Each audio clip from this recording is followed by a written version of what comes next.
What are my top 5 whiskeys you should try this summer? Well, let's not waste any time and let's get right to it. I'm Matt, I'm the Whiskey Nerd, and these are going to be my top 5 whiskeys for summer 2023.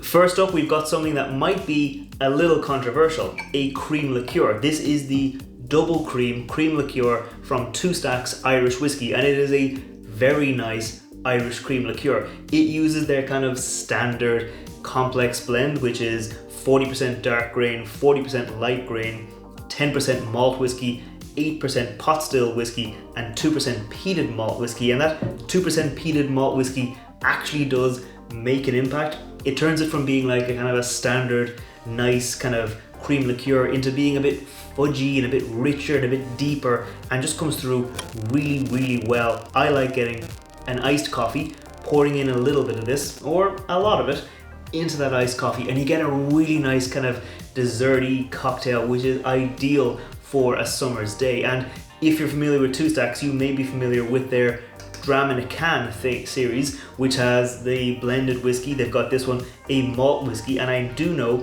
they've got a canned version of this coming, so you can have on the go if you get an iced coffee when you're out and about and you want to make it a little bit fancier and a little bit boozy. You can whip out a little can of this and pour it in because it is very nice. Next up, there's something that it might not be controversial, but it might be unconventional. The Left Field single malt whiskey from Starward. This is an Australian single malt whiskey that was aged in French oak wine barrels, and it is a very, very tasty whiskey. I actually kind of forgot about it for a little while, but then recently I tried some whiskeys from Starward and I said, wow, I forgot all about the Left Field.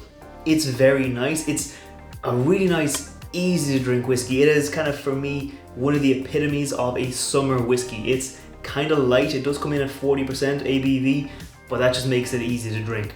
It's approachable, it's sweet, it's fruity, and it's kind of ideal for a nice summer's day, a nice summer evening as the sun is set. It's still warm outside, you still want a whiskey, you maybe don't want something too heavy. Something like this, light and fruity, very nice, very tasty, and very, very enjoyable.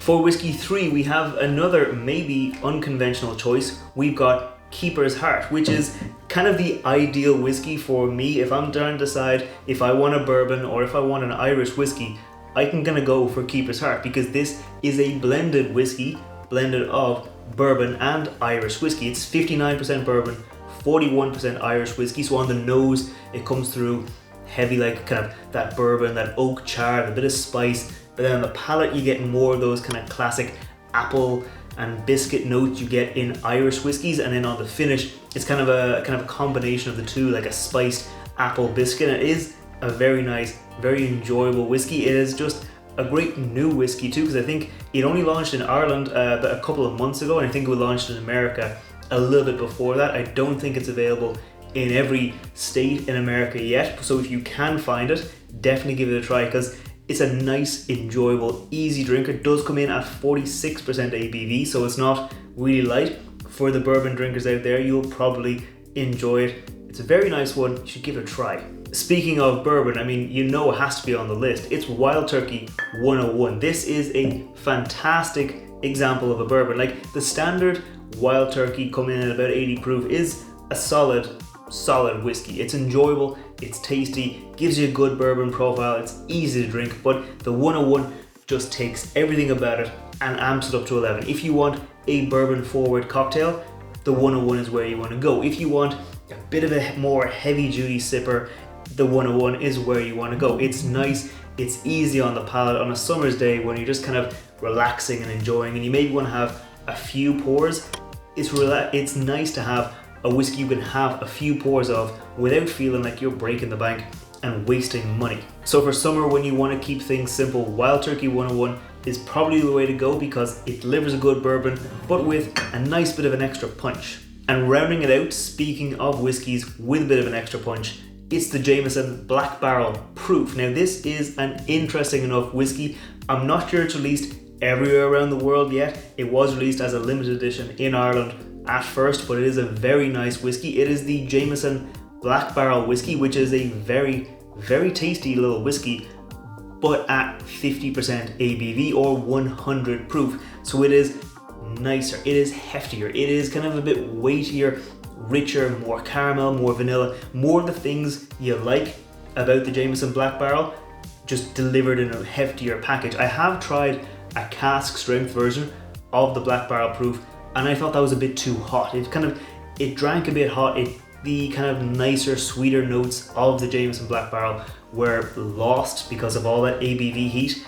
At 100 proof, at 50% ABV, it does deliver a nice bit of flavor without kind of overpowering the notes in the whiskey. So if you see this around, definitely give it a try because it's a very, very nice Irish whiskey.